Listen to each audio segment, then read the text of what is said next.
When you arise in the morning, think of what a precious privilege it is to be alive, to breathe, to think, to enjoy, to love. The happiness of your life depends upon the quality of your thoughts. Look well into thyself. There is a source of strength which will always spring up if thou wilt always look.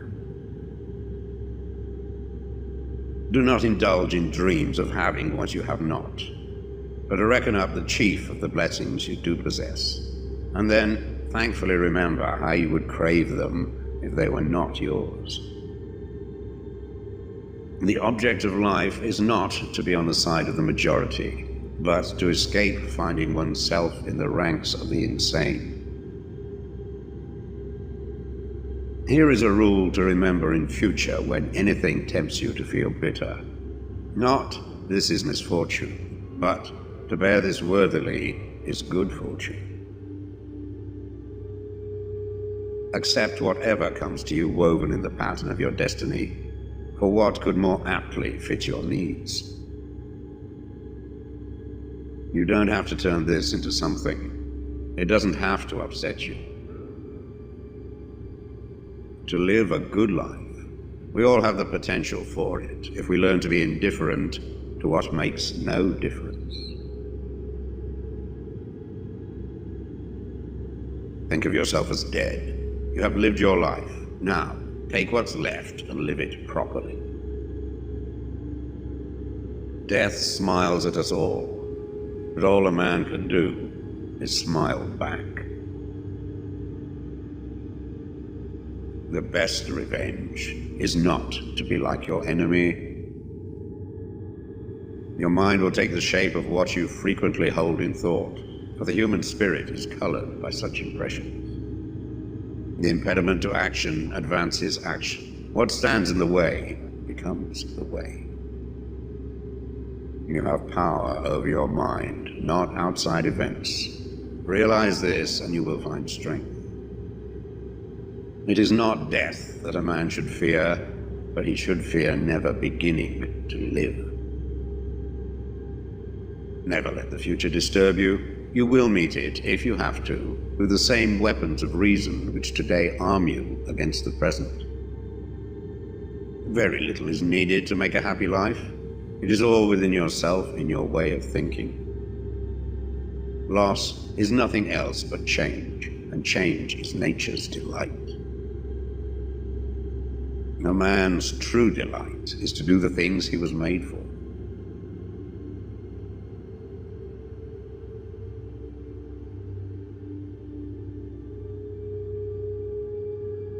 True happiness is to enjoy the present without anxious dependence upon the future, not to amuse ourselves with either hopes or fears, but to rest satisfied with what we have, which is sufficient. For he that is so wants nothing. Begin at once to live, and count each separate day as a separate life. It is not because things are difficult that we do not dare.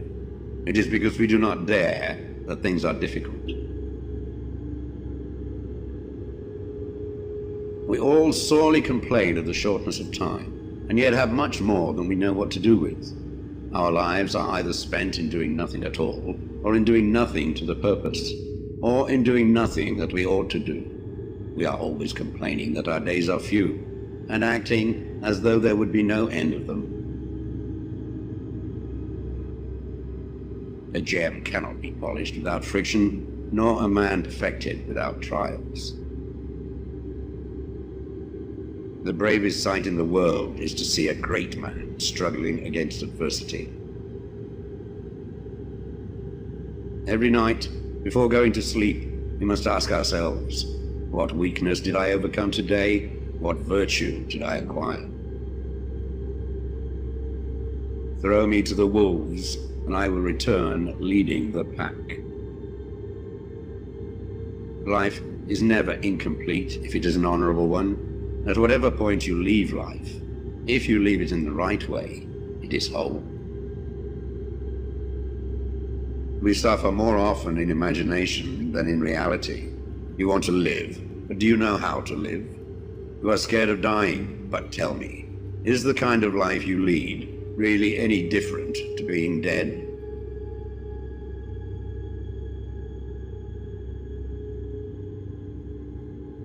The greatest blessings of mankind are within us and within our reach.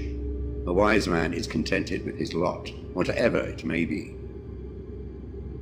It's affected not by events, but by the view he takes of them. As is a tale, so is life.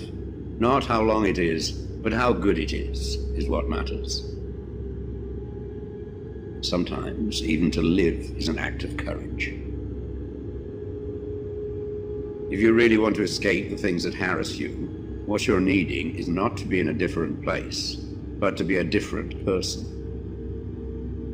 Until we have begun to go without them, we fail to realize how unnecessary many things are. We've been using them not because we needed them, but because we had them. He suffers more than necessary who suffers before it is necessary. Hang on to your youthful enthusiasms. You'll be able to use them better when you are older. It is not the man who has too little, but the man who craves more that is poor. If a man knows not to which port he sails, no wind is favorable. Luck is what happens when preparation meets opportunity.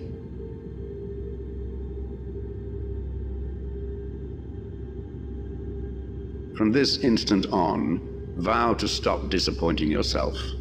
Separate yourself from the mob. Decide to be extraordinary, and do what you need to do, now. What ought one to say then, as each hardship comes? I was practicing for this. I was training for this. Fortify yourself with moderation, for this is an impenetrable fortress. If you want to improve, be content to be thought foolish and stupid. No great thing is created suddenly, any more than a bunch of grapes or a fig. If you tell me that you desire a fig, I will answer that there must be time. Let it first blossom, then bear fruit, then ripen. First, say to yourself what you would be, and then do what you have to do. When you are offended at any man's fault, turn to yourself and study your own failings. Then you will forget your anger. The trials you encounter will introduce you to your strengths. Remain steadfast, and one day you will build something that endures, something worthy of your potential. The world turns aside to let any man pass who knows where he is going. Attach yourself to what is spiritually superior, regardless of what other people think or do. Hold to your true aspirations, no matter what is going on around you. You may fetter my leg, but Zeus himself cannot get the better of my free will. Seek not the good in external things, seek it in yourselves. On the occasion of every accident that befalls you, remember to turn to yourself and inquire what power you have for turning it to use. It is the nature of the wise to resist pleasures, but the foolish to be a slave to them. Caretake this moment. Immerse yourself in its particulars. Respond to this person, this challenge, this deed.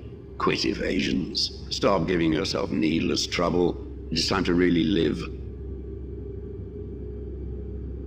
If you want to be a writer, write. The key is to keep company only with people who uplift you, whose presence calls forth your best. Be discriminating about what images and ideas you permit into your mind. No man is free who is not a master of himself. If anyone tells you that a certain person speaks ill of you, do not make excuses about what is said of you, but answer, "He was ignorant of my other faults, else he would not have mentioned these alone." It is impossible to begin to learn that which one thinks one already knows. Do not seek to have events happen as you wish, but wish them to happen as they do happen, and all will be well with you. Never depend on the admiration of others. There is no strength in it. Personal merit cannot be derived from an external source.